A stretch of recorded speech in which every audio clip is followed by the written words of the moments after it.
Olá pessoal, nesta aula vamos falar do PAD, abordando suas fases e detalhes importantes sobre o seu desenvolvimento. Bom, o PAD divide-se em três fases: a instauração, na qual se dá a publicação do ato que constitui a comissão processante, o inquérito administrativo e o julgamento pela autoridade competente. Vamos analisar a primeira fase, que é a instauração. Bom, o processo administrativo pode iniciar-se de ofício ou a pedido do interessado. A instauração do PAD se inicia com a publicação da portaria que constitui a comissão encarregada de conduzir a investigação. É importante lembrarmos que a instauração do PAD ocorre com a formação da comissão de investigação, a qual é composta por 3 servidores estáveis designados pela autoridade competente. As autoridades instauradoras, em regra, são aquelas que detêm a competência para a aplicação das sanções.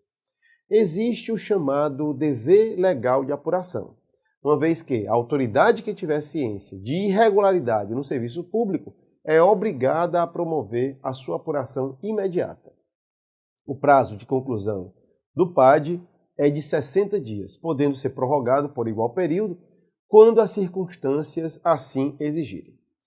A competência para o desenvolvimento do PAD é irrenunciável e se exerce pelos órgãos administrativos a que foi atribuída como própria, salvo os casos de delegação e avocação legalmente admitidos. Vale lembrar também que, no PAD, são cabíveis os impedimentos e suspeições. Haverá impedimento quando a situação concreta trouxer risco grave à imparcialidade dos agentes que conduzem o processo. Já as suspeições são menos gravosas e se relacionam com a condição da autoridade ou servidor, que tem amizade íntima ou inimizade notória com algum dos interessados ou seus parentes. A segunda fase do PAD é o inquérito administrativo, fase na qual, de fato, se garante a observância dos princípios constitucionais do contraditório e da ampla defesa. Representa a fase contraditória do processo. O inquérito é formado pelos seguintes atos. Na ordem: atos iniciais do inquérito, como a instalação da comissão processante, os atos de instrução, como a notificação do servidor, depoimentos, perícias, interrogatório, indiciação e citação. A defesa escrita e o relatório. O inquérito administrativo obedecerá ao princípio do contraditório, assegurada ao acusado ampla defesa com a utilização dos meios e recursos admitidos em direito. É importante destacarmos que, em relação aos atos que formam o PAD, estes não dependem de forma determinada, senão expressamente aqueles exigidos por lei, e devem ser produzidos por escrito em português, com a data e o local de sua realização e a assinatura da autoridade responsável. Integrante do inquérito, a fase de instrução está relacionada à reunião de provas que servirão de base a uma futura decisão.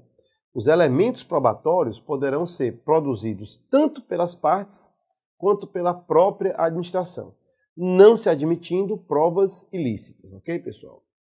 Então, a citação encerra a fase de instrução. Inicia-se então a fase da defesa, na qual será apreciada a defesa do servidor. Encerrada a instrução, o interessado terá o direito de manifestar-se no prazo máximo de 10 dias, salvo se outro prazo for legalmente fixado. Apreciada a defesa, a comissão elabora relatório onde resume o procedimento e as provas em que se baseou para formar sua convicção, concluindo quanto à inocência ou responsabilidade do servidor. Por fim, chega-se à terceira fase, que é o julgamento. Após a fase da instrução, deverá a autoridade competente reunir e analisar todas as provas que foram colhidas e, enfim, proferir sua decisão dentro do prazo de 30 dias, o qual, mediante justificação, também poderá ser prorrogado por igual período. Após o julgamento, poderão ser interpostas impugnações administrativas, como o pedido de reconsideração, o recurso e a revisão. A revisão pode se dar a qualquer tempo, desde que surjam fatos novos ou circunstâncias suscetíveis de justificar a inocência do punido ou a inadequação da penalidade aplicada. É possível ainda que o interessado desista do pedido formulado ou ainda renuncie a direitos disponíveis.